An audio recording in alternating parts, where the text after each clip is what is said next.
Alléluia. Alléluia, Alléluia, Alléluia, Alléluia, Alléluia. Chers frères et sœurs dans le Christ, fils et filles bien-aimés de Dieu, chers téléspectateurs, bonjour. Nous sommes le vendredi de la 3e semaine de Pâques et nous nous disposons pour accueillir la parole de Dieu que l'Église nous propose en ce jour. Au nom du Père et du Fils et du Saint-Esprit. Amen.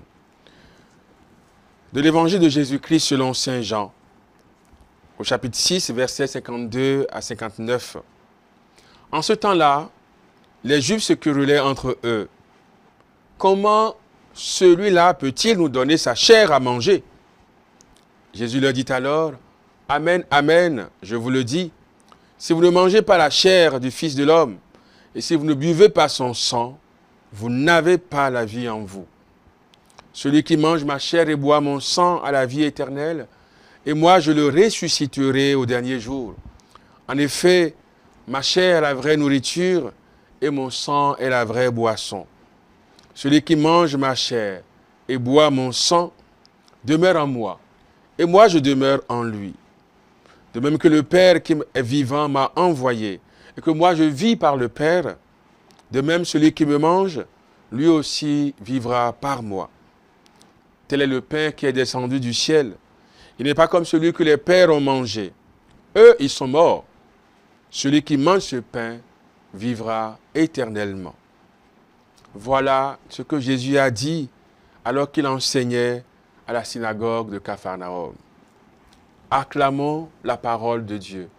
Louange à toi, Seigneur Jésus. Nous poursuivons l'écoute et la lecture du chapitre 6 de l'Évangile selon Saint Jean. Cet évangile fait suite à celui d'hier. Nous sommes en présence de ce qu'on appelle, en théologie biblique, l'incompréhension joannique. Les Juifs se querellaient entre eux, nous dit l'évangéliste. Comment celui-là peut-il nous donner sa chair à manger?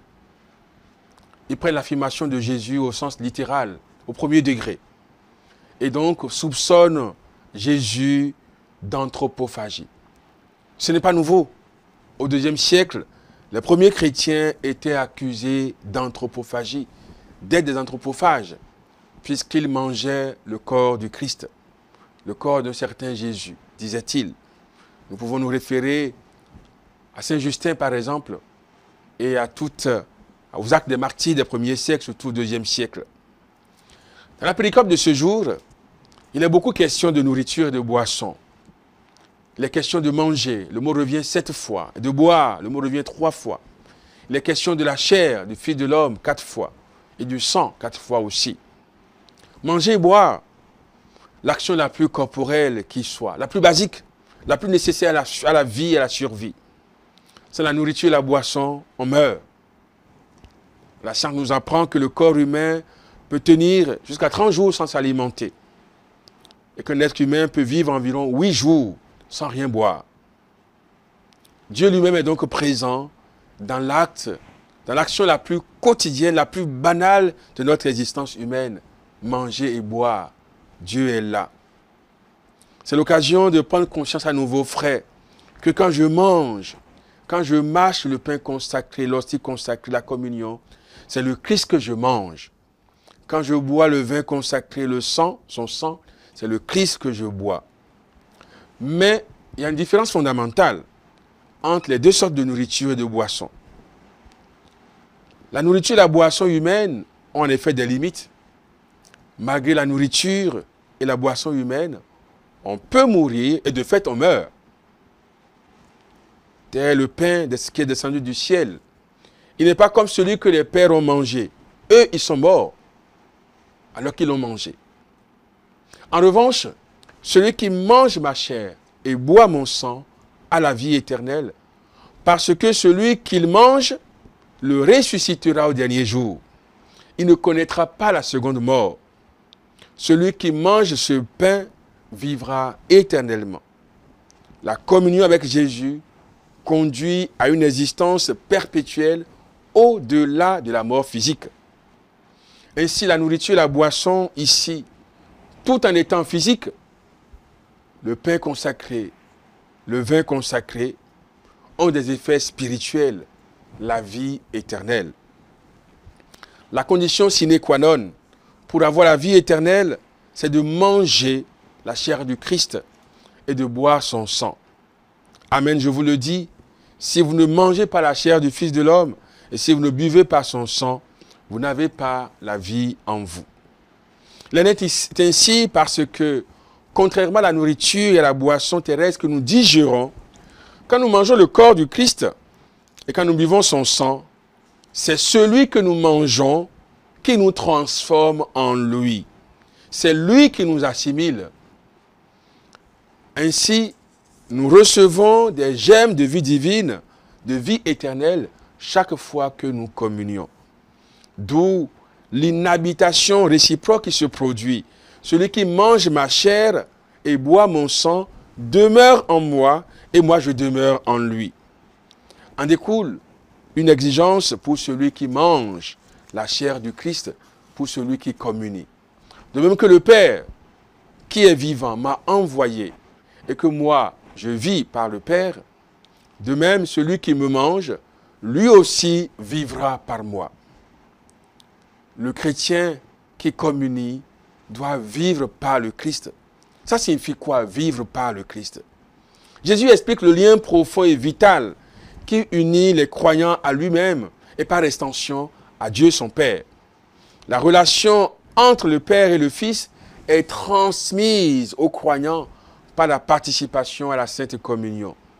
L'expression « vivra par moi » indique que la vie du croyant dépend de sa relation avec Jésus. Cette vie n'est pas seulement physique, mais surtout spirituelle.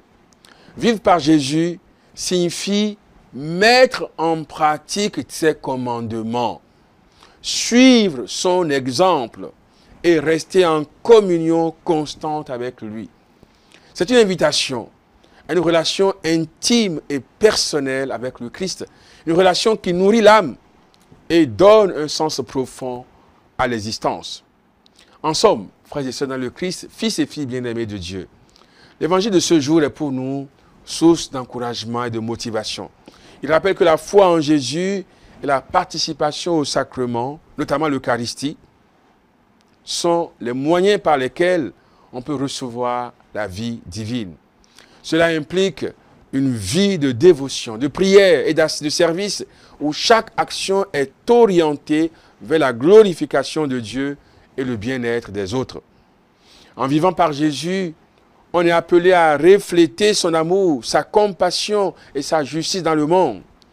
En conclusion, ce passage évangélique est riche en significations théologiques et spirituelles.